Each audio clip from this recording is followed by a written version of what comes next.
Donc le Rav, il disait, comme je vous disais, le Rav, il a dit qu'il était témoin d'une rencontre entre des tzadikim de la génération.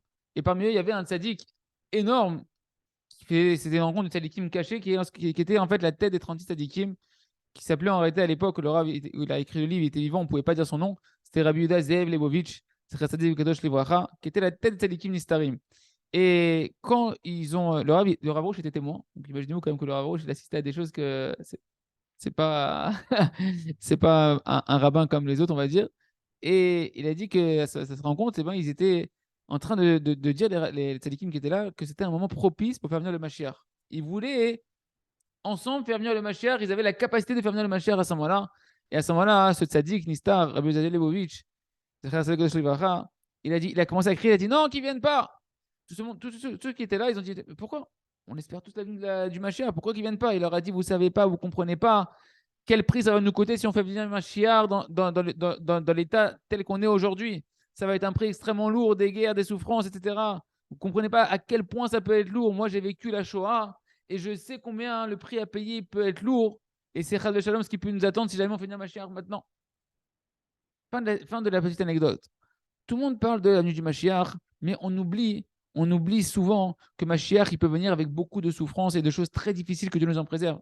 Tout ça, c'est vrai tant que le Ham Israël il continue, et chacun d'entre nous, si on continue à marcher avec les pleurnicheries, même à faire notre judaïsme, avec nos kippas, nos péotes, et même avec des foulards, ce que tu veux, si tu pleurniches et tu te plains et tu n'es pas content de ce qui te paraît être pas bien dans ta vie, alors oui, Mashiach, il peut venir dans des souffrances terribles, et tu n'as aucune protection qui t'a assurée. Mais si on va dans le chemin qu'on apprend ici, Ken, le chemin d'aller dans les remerciements, dans les louanges, qui est basé sur cette parole de Rabbi Nathan, qui nous a dévoilé dans l'écoute à la route, que tout celui qui marche dans ce chemin-là des remerciements et des louanges, alors qu'est-ce qui va se passer? Il y a une certitude, nous dit Rabbi Nathan, que va s'annuler tous les problèmes, toutes les détresses, et vont s'annuler tous les exils. Et on peut mériter donc quoi? Il nous dit là-bas, la Géoula Shlema, la délivrance totale, la venue du Mashiach, Berachamim. On pourra recevoir le Mashiach avec des sourires, avec des danses, avec des joies. Parce que c'est sûr que tout celui qui sort de ce défaut de la pleurnicherie, de la plainte, de l'ingratitude, et qui s'efforce à son niveau de marcher avec le remerciement et des louanges, et non, celui-là, il se renforce constamment dans sa émouna, dans une foi qui est de plus en plus parfaite dans la providence d'Akadosh Baruch Hu. Il reçoit, en fait, il accepte sur lui la conduite d'Akadosh Baruch Hu qui s'exerce sur lui avec amour, avec cœur. Et à ce moment-là, celui-là, il voit concrètement dans sa vie que des délivrances. Et sa vie, elle va se transformer véritablement, qui plutôt en paradis sur terre, de voir véritablement que la main d'Hachem, elle n'est que bonne envers lui. Et si tout l'homme Israël, on lui enseigne, et c'est ce qu'on est en train de faire, Baruch Hashem, d'enseigner au homme Israël cette intelligence-là, ce savoir-là, alors on peut véritablement espérer que Mashiach y vienne et on peut l'attendre avec un cœur joyeux, sans aucune crainte. Si le homme Israël, si tout le homme Israël, il apprend ce chemin du remerciement, alors on n'a plus à avoir peur de la venue du Mashiach. Au contraire, on verra que de plus en plus de miracles, de délivrances. Et Baruch Hashem, ça, ce livre-là, il a été écrit, je sais pas, il y a presque 12 ans, 13 ans, 14 ans. Non, 12 ans, Machoukazé.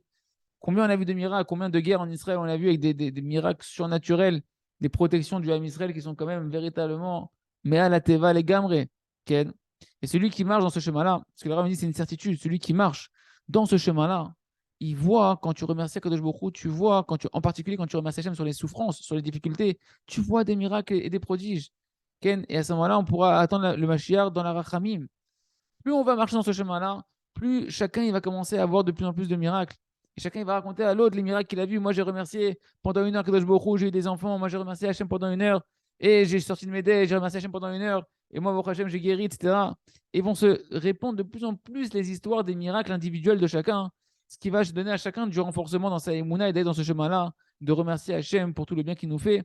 Et ça, Baruch Hachem, il y a déjà des Sfarim. Ça, ce livre-là, quand il a été écrit, c'était le premier livre du Rav Arush sur les remerciements. Il y a 2 autres livres qui ont été écrits avec les histoires vécues des gens qui ont suivi ces conseils-là et qui ont suivi le conseil de Rabbi Nathan en réalité et qui ont vu véritablement des miracles. Le livre, j'ai dit merci, j'étais délivré.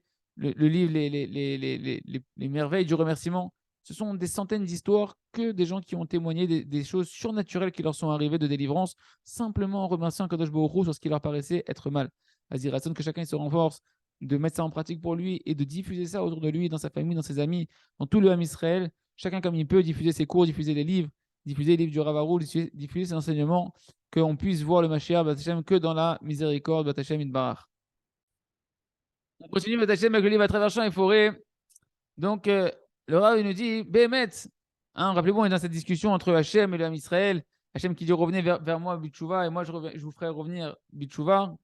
Sous-entendu, c'est à vous de faire le premier pas. Et nous, qu'on dit à Kadosh Baruch Hu, fais-nous revenir vers toi, et nous, on reviendra vers toi. Et on dit que de cette discussion, qu'on n'est pas d'accord, entre guillemets, c'est ça qui retarde l'avenue du Mashiach, mais qu'en réalité, tout ce qu'Hachem il attend de nous, c'est qu'on crie vers lui sans cesse de nous faire revenir vers lui.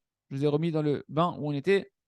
Car Béhémet, en réalité, l'essentiel de l'éloignement d'Akadosh Baruch Hu, Ken Chaz Shalom, c'est qu'un homme, il se sent éloigné d'Hachem. Hachem est toujours proche de toi. Mais toi, dans ton cœur, tu as l'impression en réalité que tu es éloigné d'Akadosh Baruch Hu. Je sais que chacun, comment on entend des gens quand ils essaient de les renforcer pour se faire tchouva, non, mais moi, je ne peux pas faire tchouva. Moi, je suis trop loin d'Akadosh Baruch Hu. Moi, c'est trop difficile pour moi, etc. Je ne suis pas capable. Hachem, il ne veut pas de moi. Ken, si Hachem, il voulait de moi, il m'aurait envoyé le déclic. Hein, il m'aurait fait faire le déclic, il m'aurait envoyé dans mon cœur l'envie de faire tchouva. Moi, je ne suis pas capable. Après, regarde, j'ai pas cette envie-là, j'ai pas la force. Toutes ces pensées-là, en réalité, c'est des sensations, hein, Ken, des sensations d'éloignement d'Akadosh Baruch Hu. Ken, et en réalité, ça prend sa source, ce sentiment-là, dans la fameuse discussion qu'il y a entre Hachem et le Ham Israël. Ken, que le Ham Israël, il pense que non. Hachem, il veut que je me réveille moi, Bitchouva, mais je n'ai pas les forces. C'est à lui de me réveiller. Akadosh Baruch Hu, il ne m'a pas encore réveillé, je n'ai pas encore eu le déclic, donc je ne peux pas revenir vers Hachem. Hachem, fais-moi décliquer, mais tu ne m'as pas fait décliquer. Mais en fait, tu ne le demandes pas le déclic. Si tu demandais le déclic à Hachem, tu aurais un déclic qui arriverait. Ken. Et donc, nous, on pense que non, c'est à Hachem de faire le déclic. C'est à Hachem de commencer à me faire revenir Bitchouva. Ken. Et qu'Akadosh Baruch Hu, tant qu'il ne me fait pas revenir Bitchouva, alors moi, je peux revenir Bitchouva, etc. Et qu'on n'a pas compris qu'en fait, Hachem, il veut que tu lui demandes ça. Ce que tu es en train de penser, il faut le demander, il faut le crier à Akadosh Baruch Hu. Parce qu'en réalité, tu as raison. Tu as raison que lorsqu'un homme, il voit qu'il y a un tel renforcement sur lui de mauvais désirs, en particulier dans la génération, que chaque jour il est pire qu'un autre au niveau de la sophistication, je ne sais pas comment on dit, du Yetzer Hara, qui est de plus en plus sophistiqué. C'est sûr, tu vois tous ces mauvais caractères, ces mauvais désirs, l'obscurité dans ce monde-là, le feu des mauvais désirs qui brûle partout.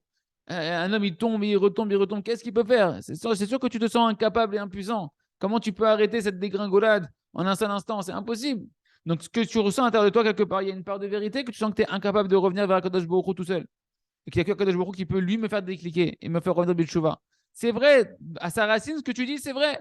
Qu'un homme, il n'a pas la force de faire ça tout seul.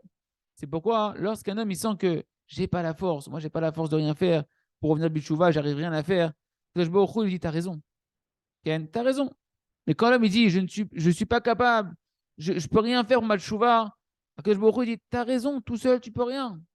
Et lorsque l'homme il dit, regarde où est-ce que je suis tombé, Ribono Sheolam, dans quelle avérote j'ai fait, que je suis rempli que de mauvais traits de caractère, que on dirait que je suis que du Yetzerara, que mon Yetzerara il brûle comme un feu ardent. Combien de fois j'ai essayé de revenir, mais j'arrive pas, Ribono Sheolam. Il n'y a rien qui va comme je voudrais, alors que j'arrête pas de vouloir revenir Bilchouva. Je ne sais pas par où commencer dans ma tchouva.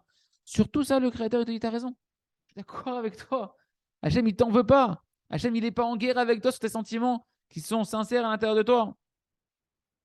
Mais la seule chose, c'est que de la même manière que toi, maintenant, tu sais, Ken, parler au téléphone avec le monde entier.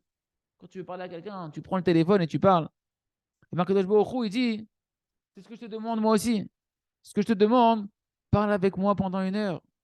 Demande-moi de te faire revenir Bitchouva. Et je vais commencer à te donner des forces qui proviennent de moi, qui te permettent de vaincre le Yetzirara à qui j'ai octroyé ces forces-là d'être plus fort que toi pour l'instant. Parce que Hachem Idbarach, Ken, il sait très bien la vérité qu'on n'a pas la force de vaincre le Yetzirara. Hachem, il a créé le Yetzirara avec une force plus grande que l'homme tout seul. Et Hachem, il sait très bien où tu te trouves, dans quelle génération il t'a envoyé, quel Yetzirara il t'a octroyé, quel mauvais trait de caractère il t'a donné. Il connaît tes forces à toi. Il sait dans quelle bassesse, quel niveau bas tu te trouves. Que tu n'es incapable de bouger d'1 centimètre sans lui. Que tu es enfoncé au fin fond des abîmes, dans un océan d'hérésie et de fautes terribles, etc. Sans avoir aucune force de pouvoir les surmonter tout seul. Et malgré tout, on voit que Kadosh Baruch Hu nous demande pourtant, revenez vers moi. Pourquoi Hachem, ici c'est tout ça, pourquoi tu demandes ça à Hachem? Parce qu'il y a quelque chose qui doit quand même démarrer de toi, de moi, de l'homme. C'est quoi cette chose qui doit démarrer de toi? C'est de vouloir ce déclic, de vouloir ce changement. C'est entendu que Kadosh Baruch Hu, il te donne les forces de revenir à Bitchouva. Tu es obligé de faire le premier pas. Hachem, il t'appelle. Le pas d'Hachem, c'est qu'il t'attend, il t'appelle. Il est là en train de te dire, vas-y, reviens, crie vers moi. Mais ce cri doit venir de toi. C'est quoi cet éveil-là? Eh bien, c'est tout simplement de dire que Hachem, fais-moi revenir vers toi. Hachem Barach, il dit à chacun d'entre nous, Je sais que tu n'as pas la force de revenir Bitchouva tout seul. Et je ne te demande pas ça, de revenir Bitchouva tout seul. La seule chose que je te demande, c'est ce qui est entre tes mains, sont tenus entre ton cœur et tes lèvres. Parle-moi. Parle-moi pendant 1 heure. Viens vers moi et dis-moi, Hachem, fais-moi revenir Bitchouva. Je veux toi, Kadosh Baruch Hu, malgré que j'arrive rien, que je sens que je suis incapable. Je veux que tu m'aides, Ribono Shel Olam. Hachem, il te dit, je te demande rien d'autre de plus. Juste de parler, juste de parler. Et Mamash, c'est pour ça qu'on a écrit tout ce livre-là, nous dit le Ravarouche. Pourquoi je m'efforce de vous écrire tout ce livre à travers champs et forêts? C'est pour te réveiller. Pour réveiller chacun d'entre nous à parler avec Hachem. Parce que c'est tout ce qu'Akadosh Baruch Hu, il attend de toi. Que tu lui parles en lui demandant de te donner les forces de faire sa volonté. Et c'est ça qui est marqué dans les prophètes. Krou imachem devarim veshuvu el Hachem. Prenez avec vous des paroles et revenez vers Hachem Idbarach. Et Chachamim, ils ont dit, Akadosh Baruch Hu a dit, c'est quoi le sens de ce verset? Écoutez comment c'est beau, c'est les paroles de Chachamim, Zechronam Livracha. Hachem dit, je ne vous demande rien d'autre que des paroles. Là, je ne l'ai pas, mais je te la donnerai. Juste parler. Vadaï que Chachamim, Ken, il savait ce secret-là, que c'est que par la hitbo des doutes, par la conversation avec Kadosh Baruch Hu, que l'on peut revenir vers Kadosh Baruch Hu. C'est pourquoi tous les tzadikim dans toutes les générations, ils savaient ça, que tout le corps de la tchouva d'un homme, c'est que par les paroles. Prenez des paroles et revenez vers Hachem. Mais malgré que tous les tzadikim, ils savaient ça, Ken,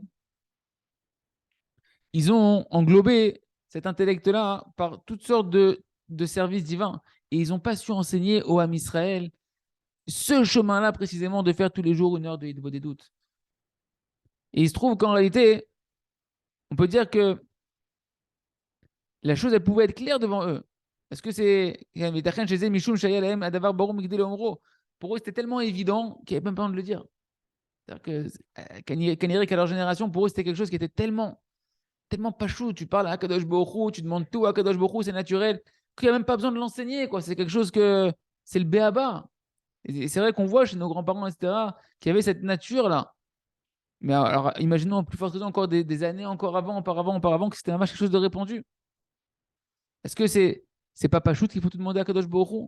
J'ai besoin d'enseigner ça à Israël, le tzaddik. Imagine le tzaddik, que pour lui c'est évident. Hachem, il leur avait pas donné à cette époque-là de dire qu'il faut l'enseigner. Pour toi, c'est Pachout, mais pour l'homme Israël, c'est pas Pachout.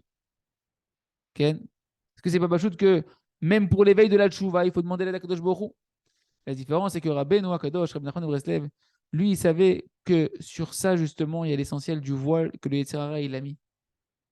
Sur les armes du Ham Israël, l'arme absolue, le Yetzer Hara, il l'a voilé.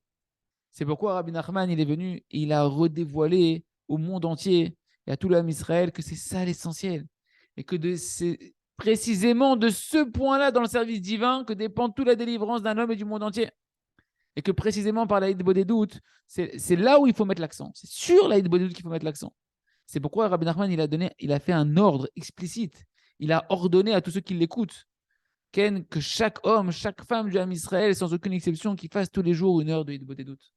Il reste Hachem qu'on puisse avoir foi dans les sages du Ham Israël, en particulier dans Rabbi Nachman de Breslev, et qu'on puisse jeter notre intellect et avoir la timimout, la simplicité et l'intégrité d'avoir confiance dans ce tzaddik qui a tout donné pour nous, pour le Ham Israël, pour notre réussite à nous, et qu'on puisse, avec simplicité, parler à Hachem pendant 1 heure, essayer de parler à Hachem pendant 1 heure, tenir sa montre 60 minutes chrono et demander à Kadosh Baruch Hu dans son cœur, même si on arrive à parler, pas parler, chanter, ce que vous voulez, Hachem, fais-nous revenir vers toi et on reviendra vers toi, Ribono Shel Olam, on continue avec le jardin de la sagesse. Il y a, donc, rappelez-vous, on est sur les conclusions du conte du sage et du simple. Rappelez, on avait pris hier l'exemple que la vie d'un homme, c'est quoi la vie de la Tmimout, de la Emouna? C'est vivre comme si je suis dans un train qui sont sur des rails, d'accord? Mon itinéraire, ma mission, mon parcours, ma shlichut que Hachem m'a demandé, mon tikkun. Et le Rav me dit, il y a 3 manières qu'un homme il peut dérailler dans sa vie. On va voir les unes après les autres les dangers à éviter pour ne pas dérailler, ne pas sortir de sa mission. Première possibilité de dérailler, c'est quand tu t'amuses en tant que pilote de regarder à droite et à gauche au lieu de regarder devant toi, là où les rails elles vont. Tu regardes les autres personnes, tu te compares dans ta vie, qu'est-ce que l'autre il fait, pourquoi lui réussit, et pourquoi lui spirituellement ça se passe bien, et matériellement ça se passe bien, et la femme de lui, les enfants de l'autre, etc. Et ça, c'est le fléau des réseaux sociaux. D'accord? Et à cause de ça, eh ben, un homme, il arrive à la jalousie, à la haine, à la concurrence. Et il se dit, et pourquoi lui, il a ça, et moi, j'ai pas, etc. Et moi, si je fais comme lui, peut-être que je vais réussir. Et moi, alors, maintenant, il faut que je sois mieux que lui, il faut que je le dépasse, etc. Il faut que je sois meilleur. Je dois plus réussir que lui. Ou bien un homme, soit ça l'éveille comme ça dans un sentiment de concurrence qui l'attire à vouloir faire plus que l'autre, ou bien ça va affaiblir l'homme. Pourquoi lui, c'est facile pour lui, moi, tout est dur pour moi. Pourquoi il appelle la même épreuve que moi, il y a que moi qui me trouve dans cette épreuve-là. Ken, moi, il y a rien qui va. Chez eux, tout se passe bien. Ils ont toute leur vie, elle est facile. Ça, c'est le travail du Yetzirara de te faire dérailler avec ce que Rabbi Nachman a appelé le Yetzirara, le Koach Hamdame. C'est une imagination. C'est de la fiction. Chacun, il a sa galère. Chacun a ses difficultés. Mais il te fait voir que Keilou, tout se passe bien chez les autres et chez toi, tout va mal. Ça montre qu'en fait, moi, je suis un bon à rien, que j'arrive pas, etc. Tout ça, ça s'appelle avoir déraillé. Ça s'appelle déjà une première possibilité de dérailler, que tu n'es pas concentré, de prendre conscience. Qu'est-ce qui se passe sur tes propres rails, sur ton itinéraire à toi? Au lieu de faire ça, tu te concentres sur l'itinéraire des autres, sur le chemin des autres. Et c'est évident que chacun il comprendra que celui qui voyage sur son chemin à lui, eh ben, il arrivera à sa destination. Mais si tu commences à regarder le chemin des autres, tu ne peux pas arriver à ta destination. Tu vas dérailler, c'est très dangereux. Il se passe des tragédies quand un train il déraille. C'est une catastrophe. Il n'arrive forcément pas à destination. Chacun il comprend le danger. À plus forte raison, si en réalité, quand on regarde sur les côtés ici, eh ben, au-delà de ça, on peut transgresser la Torah qui pshuto. Quand même, il peut transgresser l'interdit de le vélo tatouro, vous n'irez pas après vos cœurs, vous n'irez pas après vos yeux, vous ne convoiterez pas. Les 10 commandements, vous ne convoiterez pas. Tout ça, ça vient d'où? Quand même, il regarde la femme de l'autre. Et regarder la femme de l'autre, les amis, c'est pas forcément quand tu es à table avec la femme de ton ami. C'est tout simplement sur le téléphone, sur les affiches, sur le travail, etc. Tu regardes autre chose que ta mission. Tu as une femme, tu as ta mère, tu as tes enfants. Vas-y, où ta grand-mère, tes petits-enfants, tes petits-enfants. Et ça s'arrête là. T'as pas à regarder les femmes des autres, la voiture de l'autre, la parnassa de l'autre, etc. Non, que ça s'appelle complètement dégringoler. Là, t'es dans des avérotes, les gamrés, parce que tu te concentres pas du tout sur ton tarlit à toi, sur ton but à toi et sur la émouna qu'Hachem il te met devant tes yeux. Et on comprend maintenant bien ce que nos sages de Mohammed ils ont dit. L'otachmod, ça englobe toute la Torah Kula. L'interdit de tu ne convoiteras pas, ça englobe en réalité toute la Torah entière. Et celui qui va se préserver de cette faute-là, de ne pas regarder ce qui ne lui appartient pas, celui-là, facilement, il pourra accomplir toute la Torah. Parce qu'en réalité, il est concentré sur sa mission à lui. Et donc, il va avoir un plaisir, une joie, une satisfaction. Et il n'aura pas le Yetzirara qui le fait dérailler. Hachem, on verra demain les deux autres possibilités de dérailler. Ça, c'était la première, c'est de regarder sur les côtés. Donc, on regarde devant et on ne regarde pas sur les côtés. Et demain, on verra qu'il ne faut surtout pas regarder non plus en arrière, dans le passé, parce que c'est quelque chose qui peut nous faire aussi dégringoler. Ça sera la suite, Batachem. On continue avec le Sefer. Or Chadash al Tzion Ta'ir Veniske Kolano Bimera Leoro. Donc, Batachem, on continue à avoir quelques exemples de prières sur comment prier sur le Yetzara, en particulier le Yetzara de vouloir nous endormir pour nous couper d'Hachem, Chadé Shalom, dans le sommeil, dans la nuit et puis le prolonger dans la journée. Donc, exemple de prière du Ravarouche, maître du monde, fais-moi mériter de me lever tôt le matin et de fuir du lit. Mamash, aide-moi à me détacher de ces câbles du sommeil qui m'attachent à mon lit. Délivre-moi de cette prison du sommeil, Ribbon Sholem, de cette prison des couvertures dans lesquelles je suis enveloppé. Donne-moi la conscience, Ribbon Sholem, que je ne dois pas continuer à rester dormir dans le lit. Aide-moi à savoir, Ribbon Sholem, une fois que je vais me lever, une fois que je me suis levé du lit, même si je me sens fatigué, c'est interdit pour moi d'écouter le Yetzirara qui essaie de me remettre dans le lit, de me faire croire que non, t'as pas assez dormi, retourne encore dormir, etc. Et de me rentrer des hérésies, qu'en dormant, je vais retrouver plus de force et que c'est impossible de pouvoir que je fasse bien ma journée si jamais je suis fatigué comme ça, donc je suis obligé de redormir. Non, aide-moi, Ribono Shalom, d'avoir une conscience claire, mamache, parfaite et d'être fort à l'intérieur de moi, d'avoir aucun doute que toute la fatigue, mamache, en elle-même, ce sont des souffrances qu'Hachem il envoie. Et ce qu'Hachem il veut de moi en réalité, c'est que je me réveille de cette fatigue-là et que j'accepte ces souffrances pour l'instant de la fatigue avec amour et que je dise merci Ribono Shalom pour ces souffrances-là que je ressens de la fatigue et que je retrouve que je me renouvelle, que je renouvelle mes forces dans la Emouna, dans une Emouna totale. Jusqu'à ce que tu puisses, maman, par ce travail-là, me ramener une Neshama, un renforcement dans ma Neshama, dans mes facultés intellectuelles et que je ne sois plus fatigué juste en cherchant à m'attacher à toi. Parce qu'il n'y a que la Emouna qui annule la fatigue. Quand on dort, la Neshama, elle monte dans le monde de la Emouna pour se renouveler, retrouver ses forces. Donc, Ribbono Shel Olam, aide-moi à avoir conscience que c'est que la Emouna qui annule la fatigue et qui donne des forces à l'homme. C'est que le lien avec toi qui donne des forces de vie à l'homme. Aide-moi, Ribbono Shel Olam, que ma première pensée, dès que j'ouvre les yeux, ce que nous a demandé Rabbi Nachman de Breslev, qu'un chassid de Breslev, un juif, et en particulier qui croit en Rabbi Nachman de Breslev, il doit s'efforcer le matin dès qu'il se réveille aide-moi à avoir, Ribbono Shel Olam, la première pensée, que je pense au monde futur, que je puisse m'attacher directement, de nouveau encore, à penser au monde futur, et que je puisse dire Modé Ani avec une grande joie, de remercier Kadosh Baruch Hu, de me redonner mes forces avec une grande joie, que je puisse me laver les mains immédiatement proche du lit, sans devoir me lever ni marcher. Aide-moi à faire toutes les préparations de la matinée avec un grand empressement. Fais-moi mériter, Ribbono Shel Olam, qu'après que je me sois levé du sommeil, que je ne me rassois plus, afin que le sommeil ne me rattrape pas en captivité, que je ne me rendorme pas de nouveau, Ken, et que je puisse faire toutes les préparatifs en restant debout. Aide-moi, Ribbono Shel Olam, Ken, que durant tout le moment où je suis en train de me préparer, Ken, où à ce moment-là, je ne peux pas dire des paroles de Torah, aide-moi malgré tout à ne penser que à toi, à te remercier sur chaque chose. Le Rav m'a dit, une petite anecdote, quand j'étais avec le Rav Arouche au Mikvé en France, en sortant du Mikvé, il m'a dit, sache que quand je suis au Mikvé, tu peux pas dire des divrei Torah là-bas. Il m'a dit, à chaque fois que je m'habille, je remercie pour chaque vêtement que je mets. Chaque chose, le Rav, il t'enseigne que tu dois être constamment attaché à Kadosh Baruch Hu. Là, tu peux pas dire des paroles de Torah. Reste attaché à Hachem dans tes pensées. Remercie Hachem pour les vêtements que tu mets, etc. Merci Ribbono Shel Olam que j'ai bien dormi. Merci Hachem que tu m'as réveillé. Merci Hachem pour les vêtements. Merci Hachem pour les chaussures. Merci Hachem pour la couverture. Merci Hachem pour la montre. Merci Hachem merci Hachem pour le Keli. Merci Hachem pour le Tedaim. Merci Hachem pour la santé. Voilà comment on reste attaché à Kadosh Baruch Hu 24 heures sur 24. Même dans des moments où on est fatigué, dans des moments où on ne peut pas étudier la Torah encore, etc. Il y a Ratzon Hachem qu'on puisse faire ces prières-là, que moi-même et vous, on puisse vraiment prendre à cœur le travail que le Rav il a fait de faire ces prières-là et qu'on en prenne des exemples aussi pour pouvoir prier sur toutes sortes de mauvais penchants.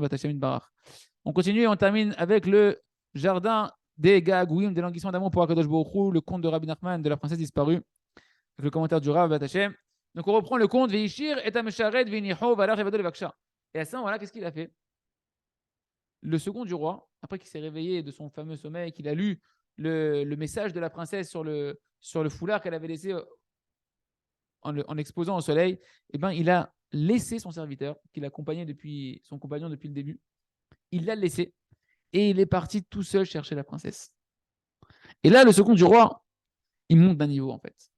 Quand il abandonne son serviteur, quelque part, c'est pas il l'abandonne péjorativement, c'est en réalité, il se prend en main, il sent qu'il a les capacités de pouvoir continuer tout seul.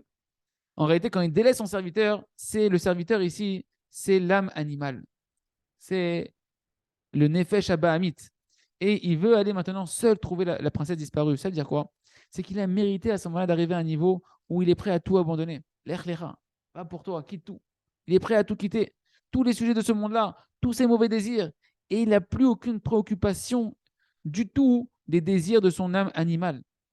Parce que le Nefesh, quand on parle du Nefesh, de l'âme, le Nefesh, c'est lié au Ratson. L'âme, c'est la volonté de vivre. C'est la volonté de découvrir Kadosh Baruch Hu, de se rapprocher de Kadosh Baruch Hu. Comme c'est marqué dans le pasuk dans Bereshit, Kav Gimel, Im yesh et nafshechem. Et Rachid dit là-bas sur le mot Im yesh et nafshechem, nafshechem retzonechem. Dit là-bas Rachid que le mot nefesh, l'âme, ça veut dire la volonté.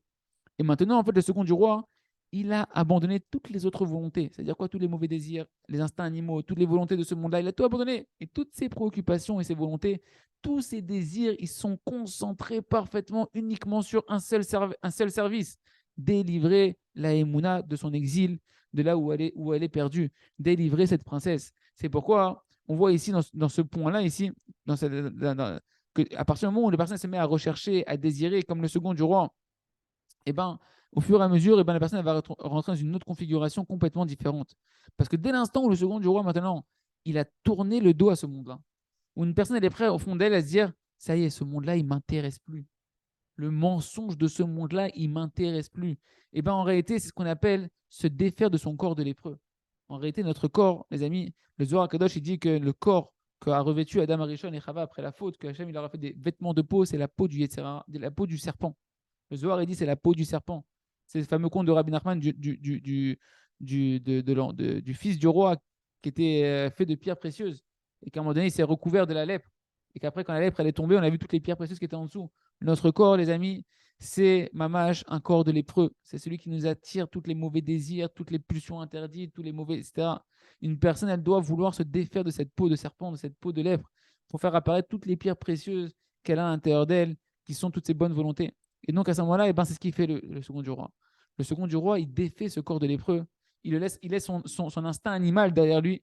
Et dès cet instant-là, Ken, eh ben, il commence à faire une recherche de nouveau de la princesse qui est beaucoup plus enflammée. Il a plus du tout maintenant, il se laisse plus de répit.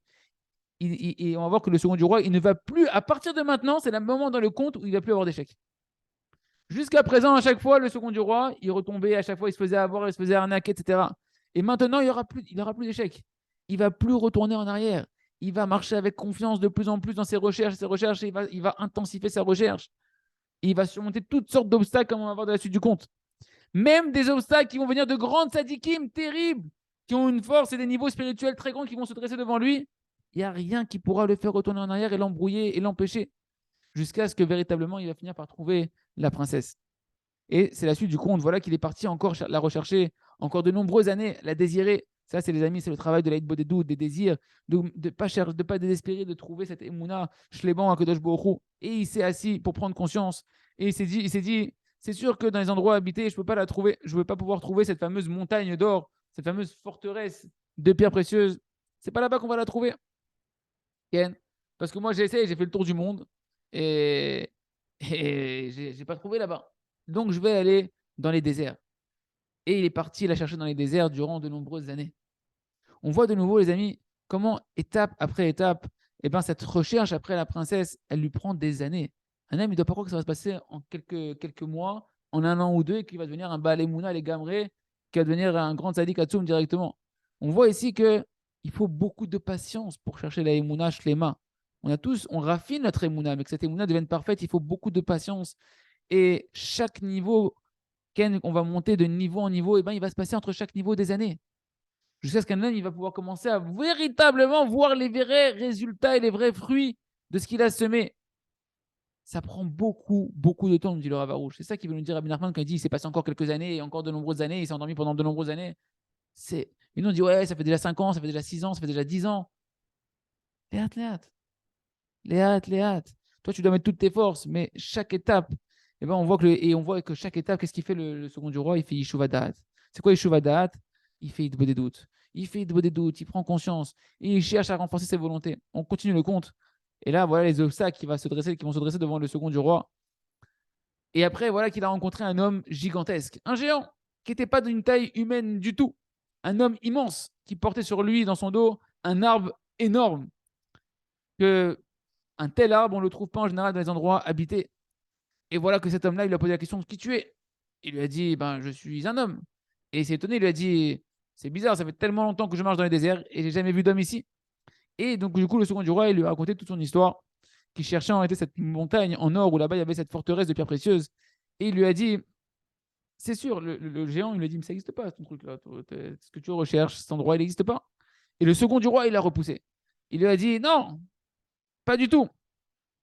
Ken, et le grand il lui a dit mais non mais c'est une bêtise, c'est une sottise, ça n'existe pas cet endroit-là. Et qu'est-ce qu'il a fait le second du roi? Il a commencé à pleurer.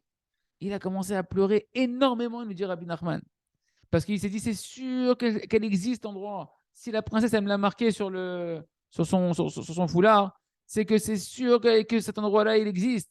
Et il a repoussé Ken. Et donc, ce géant-là, il a commencé à encore vouloir le dissuader de continuer sa recherche. Il a dit, mais non, arrête, c'est des bêtises, arrête. Et on voit que, et Rabbi dit, non, le second du roi, il a dit, non, c'est sûr qu'elle existe. C'est sûr que cet endroit-là, il existe. C'est quoi ce passage-là dans le conte de Rabbi Nachman? Qu'est-ce que ça veut nous dire? Le second du roi, en réalité, il arrive dans ses recherches à un niveau d'empêchement que là, c'est plus son propre corps. C'est plus ses mauvais désirs qui l'empêchent.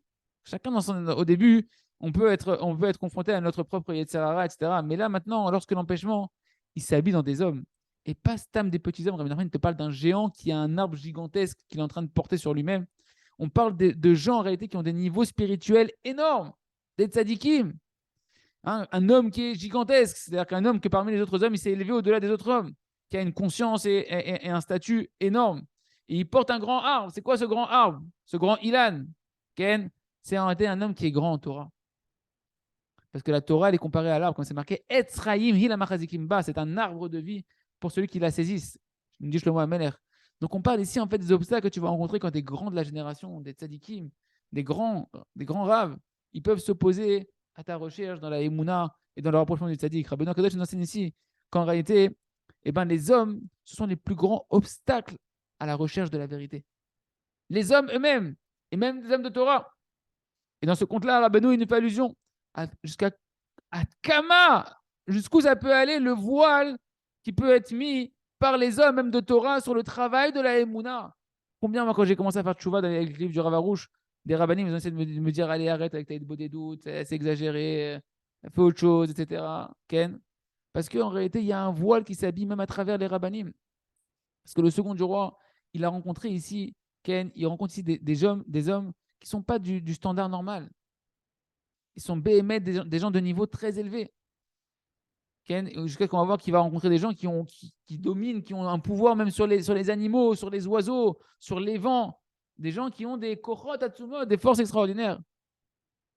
Et véritablement, en fait, ces gens-là, qui sont très très grands, qu'est-ce qu'ils ont dit au second du roi à chaque fois? Tu vis dans l'erreur, tu te trompes, c'est ce que tu recherches. Ken, ton idéal que tu recherches, cette montagne en or avec cette forteresse de pierres précieuses, ça n'existe pas, arrête ça. Qu'est-ce qu'ils lui ont dit en gros, monsieur? Nous, on est déjà arrivé à des niveaux bien plus hauts que toi. On a déjà fait le tour. Et on te dit, c'est pas possible. Arrête de vouloir vivre dans une conduite divine avec des miracles. Redescends sur terre. Hein, redescends avec ton illusion de la Hashgacha pratique que tu crois que tu vis dans un monde où c'est tout, c'est Akadosh Baruch Hu, tout est pour le bien, etc. Que non, tu peux vivre que dans la Torah et les mitzvot sans faire de la Ishtadlout. Ken? Parce que qu'est-ce qu'on parlait si on avait dit nous? On avait parlé de la montagne de pierre précieuse qui est le bitachon, la confiance d'Hachem, de sentir que tu vis, que tu peux t'adonner que à la Torah et les mitzvot, parce que Hachem, c'est lui ta forteresse, c'est lui que tu vis dans des pierres précieuses avec Kadosh Baruch Hu. Arrête, redescends un peu, Ken. Comme on a expliqué, c'est ce qu'on a expliqué par rapport à la métaphore de la montagne en or, Ken, que ça représente le bitachon shalem, une confiance dans Kadosh Baruch Hu. Que c'est que cette confiance en Kadosh Baruch Hu totale qui permet à un homme de briser le désir de l'argent, la soif de l'argent, l'illusion de devoir faire des efforts sans cesse pour avoir de l'argent. Je sais qu'une personne, elle peut arriver à ne plus faire de ishtadlout pour la parnassa, de ne plus faire des efforts pour la parnassa, et que sa parnassa, elle voltige vers lui comme un oiseau, comme c'est marqué en long et en large dans le livre Le Jardin de la richesse du Rav Arush, Ken, où là-bas il nous explique comment faire ce travail-là.